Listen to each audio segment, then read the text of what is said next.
um, in anything, letters, all over the place. So I think text is so valuable. It's something that it's not tangible, but it's something that has so much force and power and energy. So text for me is something that I can communicate ideas with just one word, two words. I don't want to do sentences because I think I'm providing too much information. So what I do is just one text, and that text, that word, sometimes it could be a little bit Spanglish, but that means a lot within my community. So when I add the text in there, absolutely, I see my home, I see my heritage.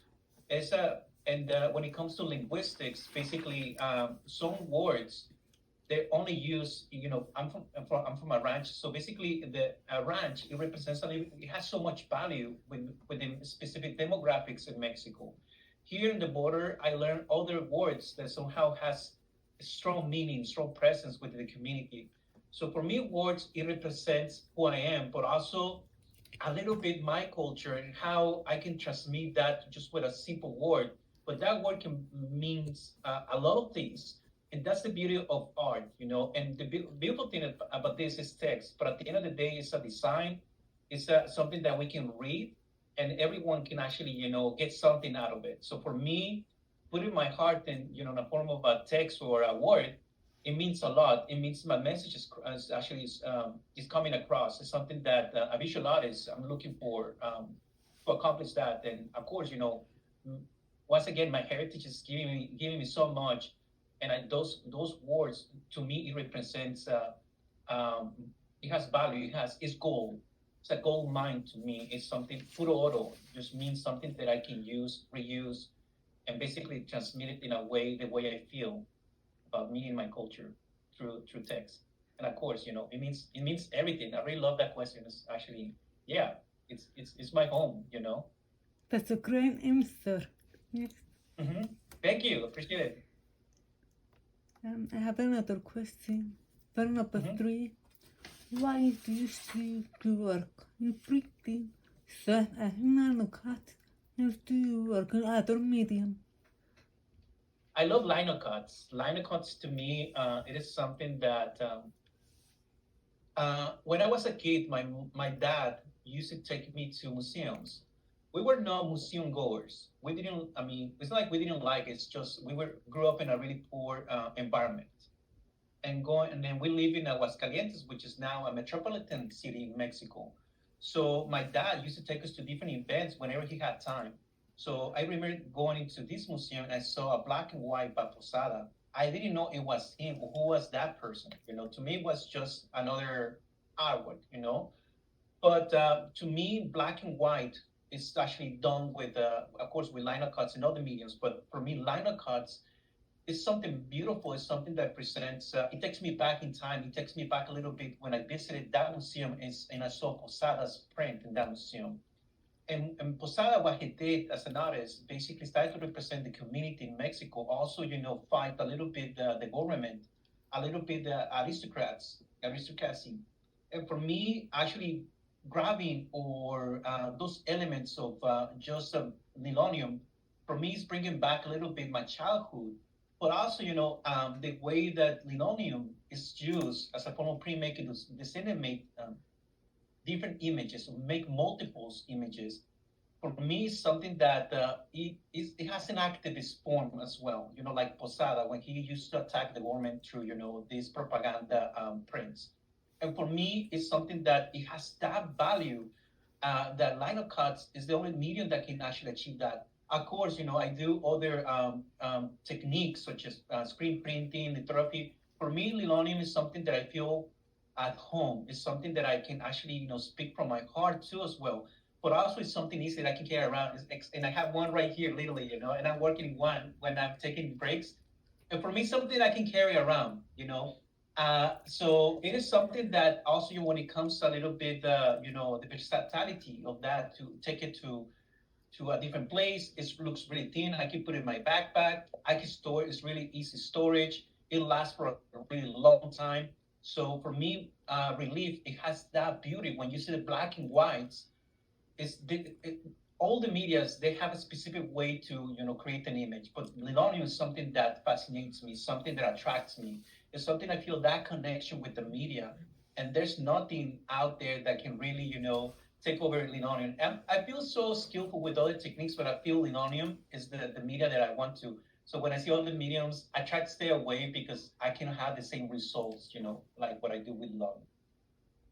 And sorry for the long answers. You can tell me to do a short answer. I can stay with short No, answers. It's completely fine. your answers are fabulous. I am Okay, happy thank with you. your answers. So I learn Yeah, more about you. So you're doing perfect. thank you. Professor, who inspires you the most? The most, so when it comes and to inspire me, if you're talking about artists, of course, every single artist is gonna give you something, and it will be really unfair for me to pick one artist. And I believe in equality. I believe in fairness. For me, all of us, including you right now, the way and we started this conversation, I didn't know, that disability. And I want to address that. But for me, I feel like the energy that you put into your education, even the other person right next to you, and I believe it's your mother or Yes, friend or understand. yeah, and I feel like that shows compassion. That shows everything. For me, that when it talks about inspiration as an artist, I feel like I want to give credit to all of them. But I had to pick a few. I feel like, when it comes to historical artists, of course, Posada, um, what else? Artemio Rodriguez, the Taller Gráfica Popular. So, and of course, Diego Rivera and Frida Kahlo, but they're like really, a lot of, being used a lot. But for me, I got inspired by the Chicano artists as well, such as Luis Jimenez, Cesar Martinez, Alex Rubio, Vicente Valdez, all Patsy Valdez, all these artists that really make an impact in a specific area. For me, now you talking about inspiration, you're talking about, who else? My dad, my papa. So basically, he's the one who gave me everything when it comes to the structure or the concepts of my artwork. So for me, it's really hard to say. It was really unfair to say I just one or two artists. But you have to, if I had to only pick one artist, it would be my dad. Even though he's not an artist, but I think he gave me so much. He gave me the education. He gave me the heritage, the energy, the work ethics to keep surviving. Even though he's not an artist, I will always pick my dad and my mom. I feel like I'm neglecting my mom, but my mom did so much for me. And this one is, I think, I'm gonna include two artists, my mom and dad, and I think they're artists for, for survival. Because coming here to the United States is something that it was hard for them, not speaking the language, the English language, and all the things. Basically, they show me the art to survive. The art to actually put effort and energy into my education. But then that to me, it's and I have so many people that I want to be thank, even my students, my professors, even my significant other. I feel like all of us they give me something. But I think if I had to pick one, I would pick my parents. Yeah. Great answer. Thank you. No, thank you. That's supporting with your mom and dad. What's your future art goals? What are my future goals? Art goals. This is Yes, our goal, yes. Oh, just clarifying. I'll clarify. Yeah. So you're asking me the question number 5. What are my future goals? Oh, yes. Well, yes. Okay. Yes, for number 5.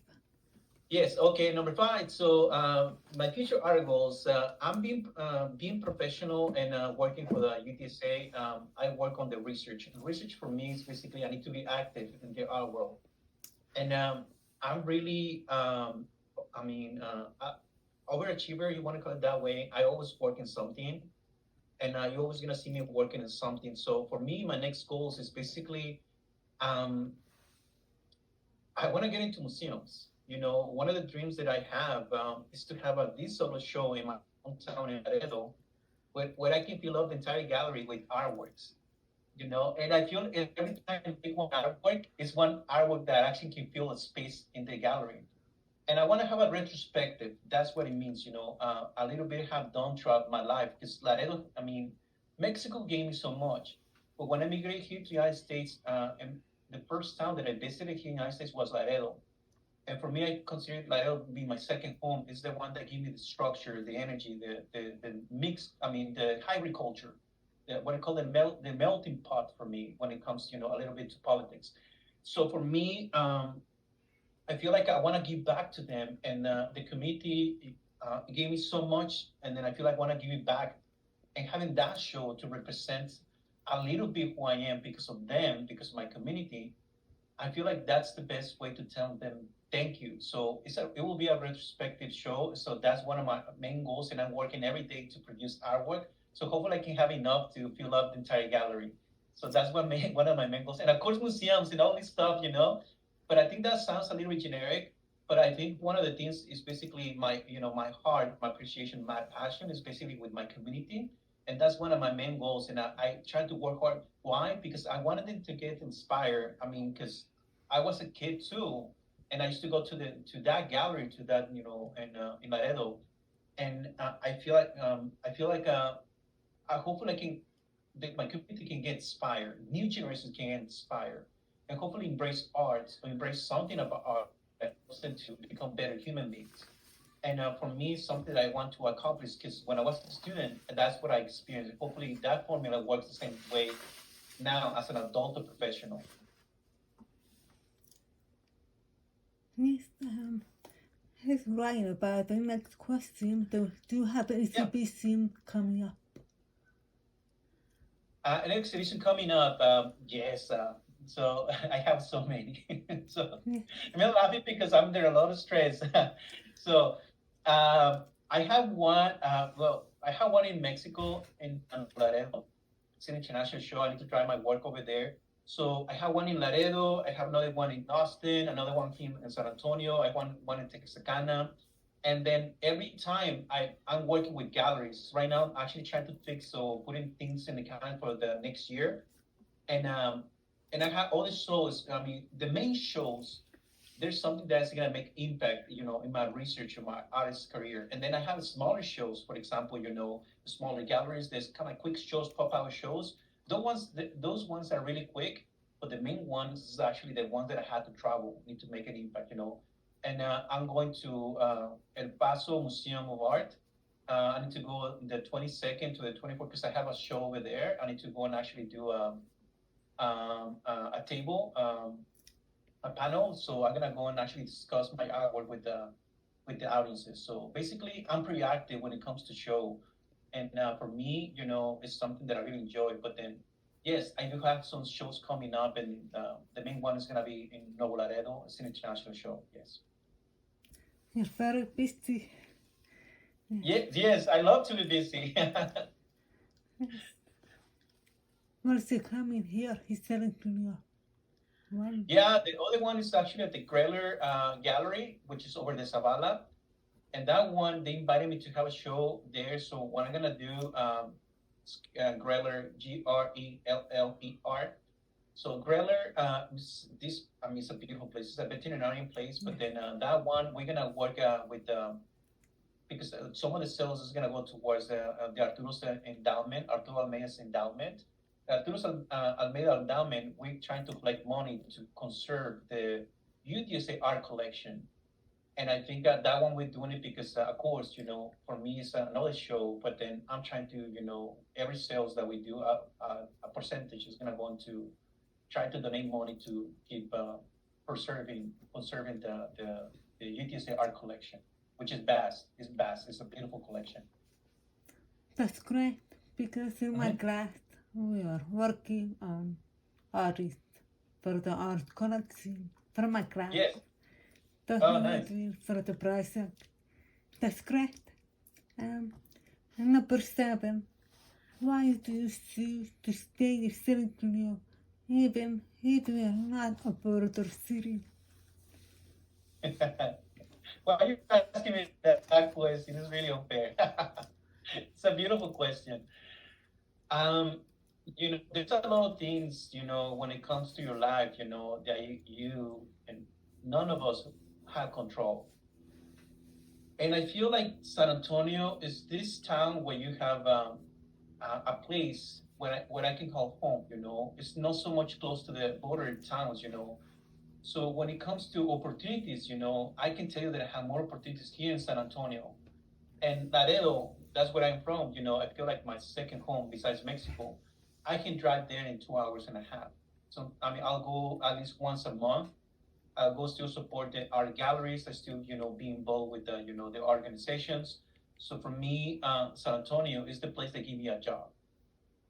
And I need to travel. I need to do that. If they offer me another job, in a border town, um, I will think about it. But then the deal is for me, I have a huge community, Latino community, especially my students and the other organizations that I can still be engaged with.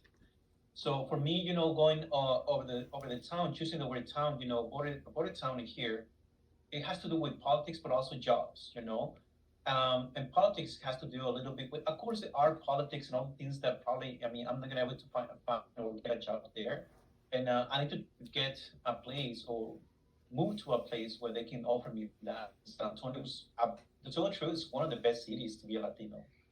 Here, it's like this like a point, but Houston, Dallas, Houston, it's not that far from here. Of course, Paso's really far. But Laredo, my hometown, is not that far. Brownsville is not. It's like about 7 hours.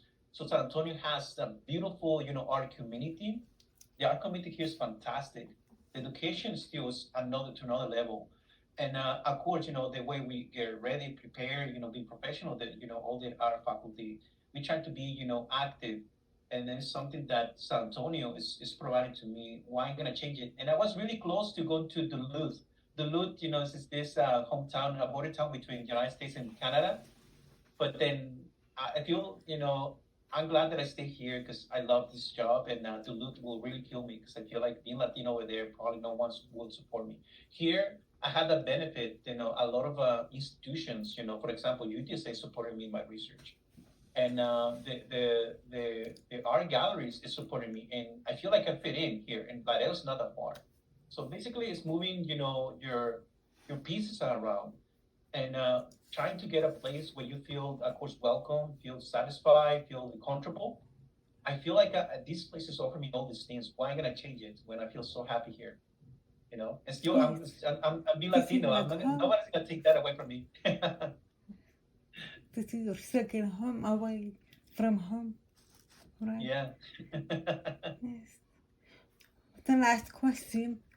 Yeah. What legacy you want to leave for the San Antonians? Oh my God. So that, my art, I was telling you that I speak from the bottom of my heart.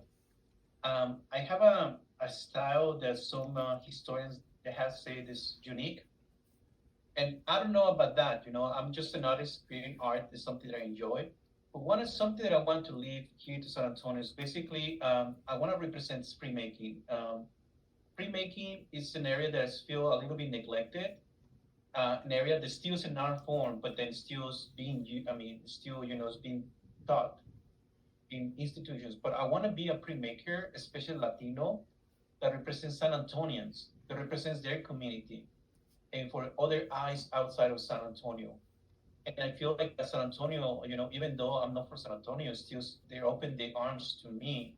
I want to give back to that because I'm one of those artists that I like to give back to the community. So for me to go represent San Antonio, and I like to represent San Antonio and Laredo. For me, that mean two of my hometowns, a place where they actually I feel like home. I want to represent a Latino being printmaker and somebody that started, here as an immigrant and move up and work so hard for, his education. And after that, making an impact, the art world is something else, especially printmaking, because printmaking is still a neglected art technique. And I feel like me representing San Antonio, some putting printmaking and San Antonio in the map is something that, I feel proud of. So for me, is to make that impact outside of, San Antonio. Yeah. Put San Antonio on top. Whatever I can put it. I like to wave the San Antonio flag, and I love San Antonio. It has given me too much. I feel like it's another home for me.